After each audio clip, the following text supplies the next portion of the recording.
मैं बार बार कहता हूं कि एक्टिंग करनी है तो ऑडिशन तो देना पड़ेगा ही, और ऑडिशंस के बारे में मैंने बहुत सारे वीडियो पहले बनाए हैं। लेकिन ये एक ऐसा टॉपिक है, एक ऐसी बात है जिसके बारे में बहुत छोटी छोटी बारीकियां बताना जरूरी है। अब 7 ऐसे पॉइंट्स जो कि आपको बहुत ध्यान रखने चाहिए ऑडिशन पे। जो पहले से वीडियो प्लीज उनको देखिएगा, बार बार देखिएगा। इसलिए बोलता हूं क्योंकि एक बार में क्या बात पूरी तरह से कई बार याद नहीं रह पाती, इसलिए वीडियोस को बार बार देखिएगा। आज का जो वीडियो है उसमें अगेन मैं ऑडिशंस की वो बात बताने वाला हूं जो कि ऑडिशन वर्कशॉप में जो हर बार होती रहती है, उसमें मैं बहुत डिटेल केस स्टडी के साथ आप लोगों को बताता हूं। तो टिप नंबर 1 है कि सबसे पहले जाते से ही स्क्रिप्ट लीजिए, उसको एक बार रीड कीजिए। रीड करने के बाद, थोड़ा समझने के बाद, आराम से थोड़ा समझने के बाद वहां पर जो भी कास्टिंग डायरेक्टर अवेलेबल है उनसे उस कैरेक्टर का ब्रीफ पूछिए, उस कैरेक्टर की डिटेल पूछिए कि भाई ये क्या करता है, इसका पढ़ा लिखा कितना है, ये कौन से स्टैंडर्ड में है, मतलब इकोनॉमिकली, फाइनेंशियली किस कंडीशन में, ये सारी डिटेल को समझिए और उसके बाद उस डायलॉग को दोबारा अंडरस्टैंड कीजिए और फिर उसके बाद ही याद करना शुरू कीजिए। टिप नंबर 2 है relax and take deep breath. सुनने में अजीब लगेगा लेकिन यह बहुत जरूरी है। होता यह है कि जैसे ही हम ऑडिशन रूम में जाते हैं तो थोड़े से नर्वस होते हैं, हमारा कॉन्फिडेंस लेवल गिरा हुआ होता है।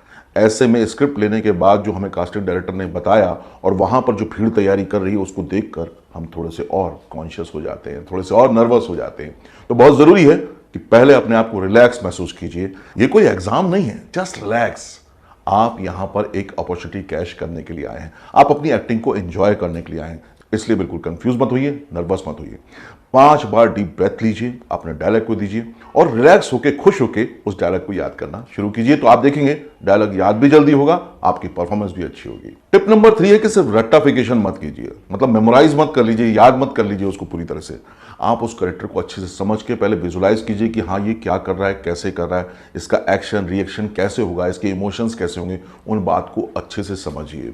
देखिए ये मैं इसलिए आपसे शेयर कर पा रहा हूं कि देखिए नॉर्मल एक्टर तो क्या होता है, एक सर्टेन अमाउंट तक या सर्टेन परसेंटेज तक इन बातों को समझता है और परफॉर्म करके आ जाता है।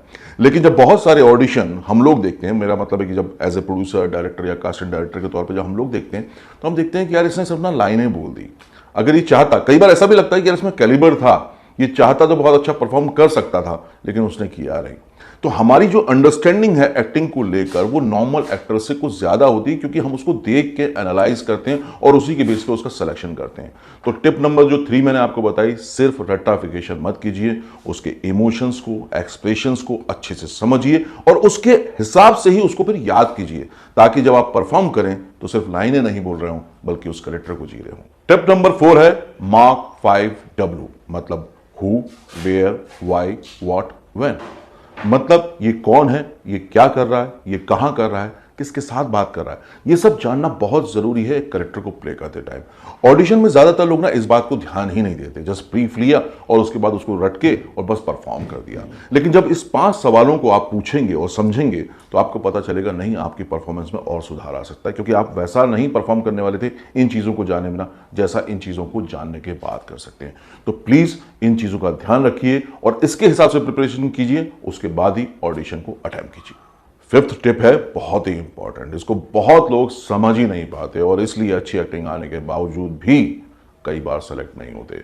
वो है कि जब आपको लाइंस मिल जाए, डायलॉग मिल जाए, तो उसको ना मार्किंग कर लीजिए, पॉजेस की, इमोशंस की। ये बहुत जरूरी है क्योंकि जब आप याद कर रहे होंगे तो उस हिसाब से ही याद करते जाएंगे, तो आपको डायलॉग भी अच्छे से याद होगा, आपके इमोशन भी बार बार रजिस्टर हो रहे होंगे। इस तरह से आपकी परफॉर्मेंस जो होगी वो बहुत नेचुरल और नॉर्मल लगेगी। अदरवाइज जैसा मैंने कहा ना, ऐसा लगेगा बस लाइन बोली और आप चले गए और आप बाद में परेशान होते रहेंगे कि क्यों सिलेक्शन नहीं हुआ, क्यों नहीं सिलेक्शन हुआ।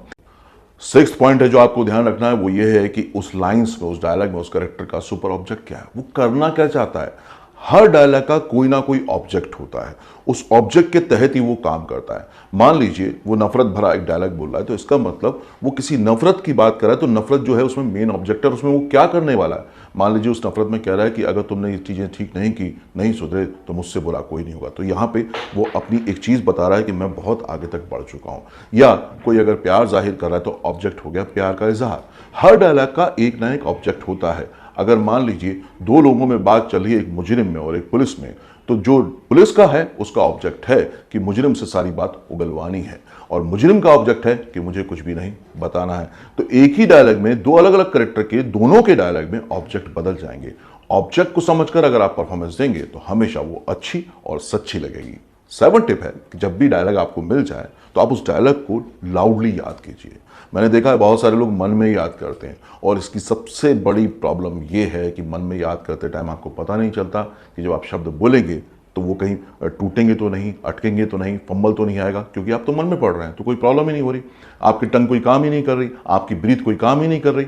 लेकिन अगर आप लाउडली याद करेंगे तो आपको पता चलेगा हाँ कुछ जगह पे मेरे शब्द फंस रहे हैं, मेरे शब्द क्लियर नहीं आ रहे हैं। ये बहुत ज़रूरी है। अगेन मैं वही कहूँगा, मैं जब यहाँ पे देखता हूँ मुंबई नगरी में कि बहुत सारे लोग आते हैं टैलेंटेड, एनएसडी से आते हैं, थिएटर से आते हैं, अलग अलग इंस्टीट्यूट से सीखने के बाद आते हैं, और जब हम ऑडिशन लेते हैं तो सारे लोगों का यही कहना होता है कि आए 1000 लेकिन काम का एक भी नहीं मिला।